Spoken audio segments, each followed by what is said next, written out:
ഗവർണറുമായി സംസ്ഥാന സർക്കാർ നടത്തിയ വിരുന്ന്. പ്രതിപക്ഷത്തിന് പിന്നാലെ വിമർശനവുമായി കോൺഗ്രസ് അധ്യക്ഷനും. ബി.ജെ.പി. കേന്ദ്രം ഭരിക്കുന്നിടത്തോളം കാലം അവർ നിയമിക്കുന്ന ഗവർണർമാരുമായി എന്നും കലഹിച്ച് തന്നെ പോകണമെന്നാണ് കേരളത്തിലെ കോൺഗ്രസ് നേതൃത്വം പറയുന്നത്.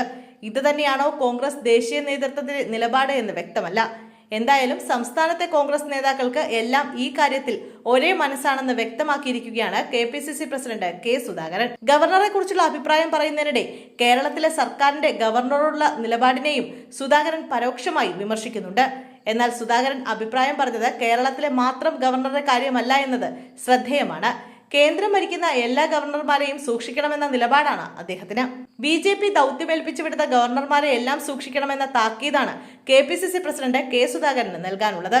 മോദി സർക്കാർ അധികാരത്തിലെത്തിയതിനു ശേഷം എൻ.ഡി.എ സഖ്യത്തിന്റെ കീഴിൽ അല്ലാതെ സർക്കാരുകളെ ആക്രമിക്കാൻ തുടർച്ചയായി ശ്രമം നടക്കുകയാണെന്നും ജനാധിപത്യത്തിന്റെ നിലനിൽപ്പ് ഇരട്ടത്താപ്പില്ലാത്ത പോരാട്ടം വേണമെന്നുമാണ് കെ. സുധാകരൻ പറയുന്നത്.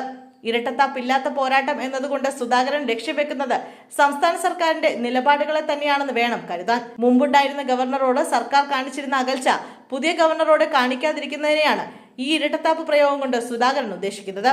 ബി.ജെ.പി. ദൗത്യം ഏൽപ്പിച്ചു വിടുന്നവരാണ് ഗവർണർമാരെന്നും അവരെ നേരിടുന്നതിൽ മുൻകരുതൽ വേണമെന്നും സുധാകരൻ പറയുന്നു.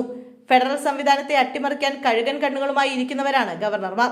അത്താഴ വിഴുന്നും പ്രഭാത ഭക്ഷണവും ഒരുക്കിയുള്ള നയതന്ത്രജ്ഞതയ്ക്ക് ഇവിടെ സ്ഥാനമില്ല എന്ന ഒളിയമ്പും ഇതിനിടെ സുധാകരൻ എയ്തു. അവർക്കൊപ്പം പരസ്യമായി ഏറ്റുമുട്ടുകയും രഹസ്യമായി സൗഹൃദം സ്ഥാപിക്കുകയും ചെയ്യുന്ന നിലപാട് ശരിയല്ലെന്നും ചെന്നൈയിൽ നടന്ന ജെ.എ.സി. യോഗത്തിൽ സുധാകരൻ വ്യക്തമാക്കി. കേരള ഗവർണറും സർക്കാരും തമ്മിൽ അടുത്തിടെ നടന്ന സൗഹൃദ കൂടിക്കാഴ്ചകൾ പരോക്ഷമായി ചൂണ്ടിക്കാണിച്ചാണ് സുധാകരന്റെ ഒളിയമ്പെയ്ത്ത്. കേരള ഗവർണർ രാജേന്ദ്ര അർലേക്കറുമായി സംസ്ഥാന സർക്കാർ നടത്തിയ വിരുന്ന് വലിയ വാർത്തയാവുകയും പിന്നാലെ പ്രതിപക്ഷം വിമർശനവുമായി രംഗത്തെത്തുകയും ചെയ്തിരുന്നു. ഇതിന് പിന്നാലെയാണ് കെ. സുധാകരന്റെ വിമർശനം.